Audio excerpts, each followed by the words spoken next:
오늘은 핫한 피부 핫한이라고 할까요?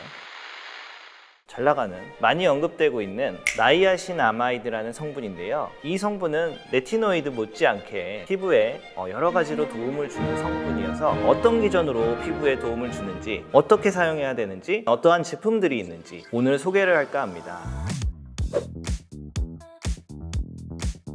비타민 B3 나이아신아마이드는 니코틴아마이드, 니코틴산 아마이드 이렇게 여러 가지 이름으로 불리기도 하는데, 요새는 나이아신아마이드라고 부르기 때문에 역사를 살펴보면 유럽에 옥수수가 전파가 돼서 이 옥수수가 이제 잘 자라고 이 옥수수를 많이 먹게 됐는데요. 이 옥수수만 먹는 사람들에게서 나중에 여러 가지 증상이 나타났는데, 설사, 그리고 피부염, 치매 이런 3D라고 하는 증상을 특징으로 하는 펠라그라라는 질환이 유행을 했습니다. 그래서 이 사람들이 뭐가 부족해서 이렇게 생기나 해서 쭉 연구 결과를 보니까 이 옥수수에는 나이아신이 부족해서 결국 이러한 비타민 B3가 부족해 생기는 질환이다라고 해서 알게 되었습니다. 첫 번째, 피부에 화이트닝 효과가 있습니다. 미백 효과로 대표적인 성분이 비타민C 그리고 레티노이드, 이러한 성분이 있는데요. 나이아신아마이드는 이 두 개와 화이트닝을 일으키는 데 있어서 기전이 좀 다릅니다. 보통 이제 비타민C나 레티노이드는 색소를 만들어내는 효소 타이로시네이즈를 억제해서 화이트닝을 가져오는데, 나이아신아마이드는 보통 색소를 만들어내는 세포에서 만들어지고 주변 세포로 이렇게 뿌리는 과정이 있는데요. 그 뿌리는 과정을 억제함으로써 피부가 짙어지는 거를, 피부에 색소가 생기는 것을 막아주는 효과가 있습니다. 그래서 조금 다른 기전이기 때문에 이제 비타민C라던가 레티노이드랑 같이 사용했을 때 시너지 효과를 조금 더 기대할 수 있습니다. 실제 미백 효과가 있는지 살펴본 논문들을 보면 202명의 사람에게서 4% 나이아신아마이드 크림을 사용한 군이 그렇지 않은 군에 비해서 얼굴의 잡티나 색소 등이 월등히 좋아졌다라는 그러한 논문이 있습니다.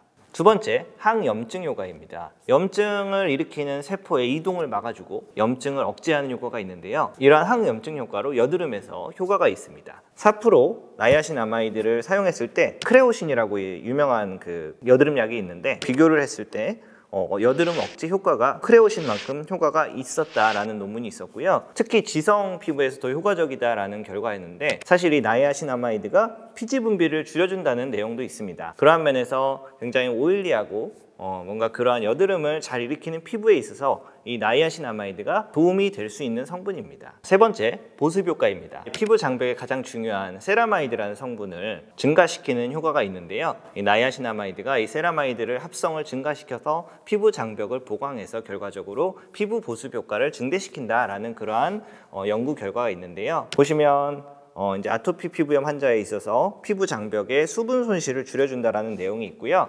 보통 이제 그 안면홍조, 얼굴 빨개지는 거 있잖아요. 그런 사람들도 사실 피부 장벽에 손상이 있는데, 이러한 안면홍조 환자에서도 피부 장벽 회복에 도움을 준다라는 내용이 있습니다.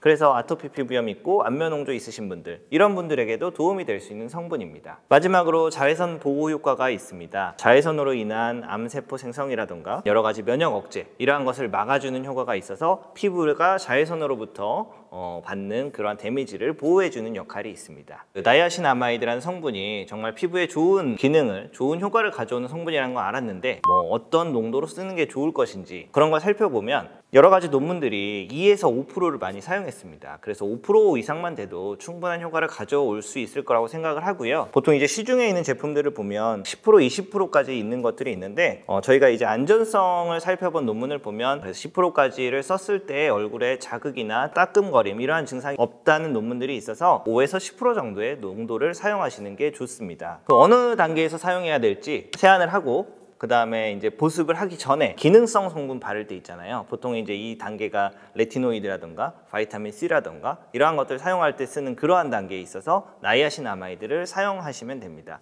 그리고 나이아신아마이드를 사용하고 그 다음에 보습제를 바르시면 되겠습니다. 자, 마지막으로 대표적인 제품 디오디너리의 10% 나이아신아마이드와 징크 1% 이러한 제품이 있고요.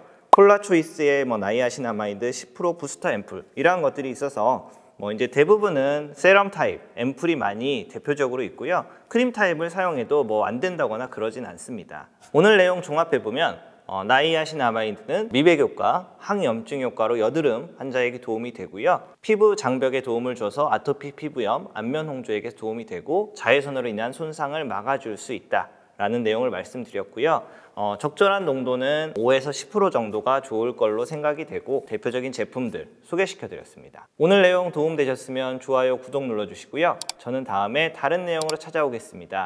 궁금한 부분이 있으면 댓글 달아주시고 많은 시청 바랍니다.